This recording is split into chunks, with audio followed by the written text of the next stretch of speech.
This is the Dallas Morning News.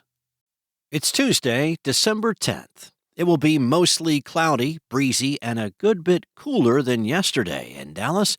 The high will be 52. Breezy and chilly this evening with a low of 35. Here are today's headlines. A Terrell police officer was shot and killed Sunday during a traffic stop. Officer Jacob Candenosa pulled a vehicle over around 11 p.m. in the Super 8 motel parking lot in the 1600 block of South State Highway 34 and requested assistance. Moments later, Terrell police dispatchers received two 911 calls reporting an officer shot. A citizen also used their radio to report the shooting. Police, firefighters, and Care Flight responded. Candenosa was taken to Baylor Scott and White Medical Center in Forney, where he died. Upon initiating the traffic stop, Candenosa provided a license plate number of a gray Chevrolet Colorado pickup with Mississippi license plates. Texas Highway Patrol and off-duty officers were able to identify the vehicle and pursue it into Van Zant County. The suspect eventually crashed the vehicle and fled on foot into a wooded area. Authorities took a suspect into custody about 5:30 a.m. and booked them into the Kaufman County Jail. No information about the suspect or the specific criminal charges was immediately released. In other news, poor planning and inadequate communication led to the deaths of 6 people in a 2022 mid-air plane collision. That's according to the National Transportation and Safety Board's investigation that was announced Monday. The report caps 2 years of investigation by federal authorities into the incident, which has also spawned several pending civil lawsuits from relatives of the victims who died in the fiery collision in the skies over southern Dallas.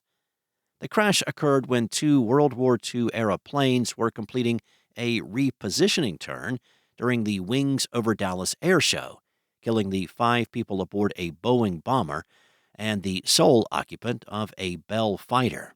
No one on the ground or in any of the 6 other aircraft involved in the show was hurt during the incident. The city owns and operates Dallas Executive Airport in southern Dallas, where the air show was operating when the incident occurred. A city spokesperson declined to comment about the report Monday night. When federal investigators modeled the flight paths and conducted a visibility simulation study, they determined the pilots involved had a limited ability to see and avoid the crash.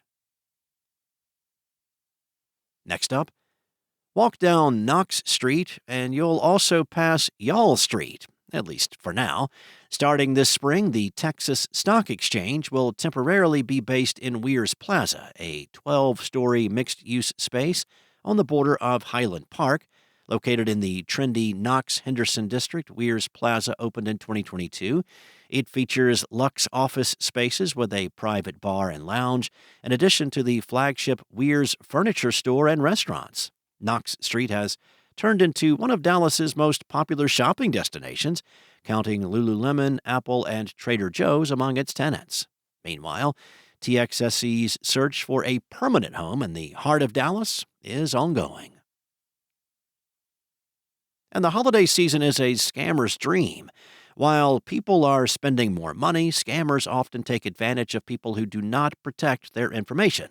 According to a study by Cloudwords, holiday scams can take various forms, but can include fake travel websites, fake vacation rental offers, fake online stores, donation scams, and phishing emails. The 2023 report from the Internet Crime Complaint Center highlights financial losses due to scams.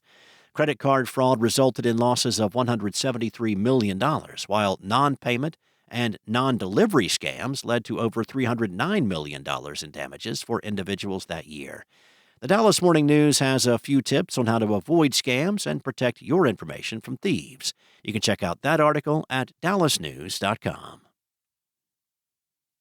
And the Dallas Cowboys found a new way to lose last night. With the game tied at 20 and under 2 minutes to play in the game, the Cowboys forced Cincinnati to punt. The Cowboys' Nick Vigil broke through and got a hand on it, and the ball went about 20 yards upfield. All the Cowboys had to do was let it come to rest, and they would have the ball in good field position with a chance to win their second game at home this season. Instead, Amani Oruwariye tried to corral it and instead fumbled it back to the Bengals. Cincinnati took advantage of their second chance when quarterback Joe Burrow hit Jamar Chase for a 40-yard touchdown pass to take a 27-20 lead. Cooper Rush and the Cowboys could not put together a scoring drive in the final 61 seconds, and it was another loss. Dallas travels to Carolina to play a 3-10 Panthers team on Sunday. Thanks for listening. For more on today's stories and for the latest breaking news, visit dallasnews.com. Enjoy your day, and I'll be back tomorrow with more from the Dallas Morning News.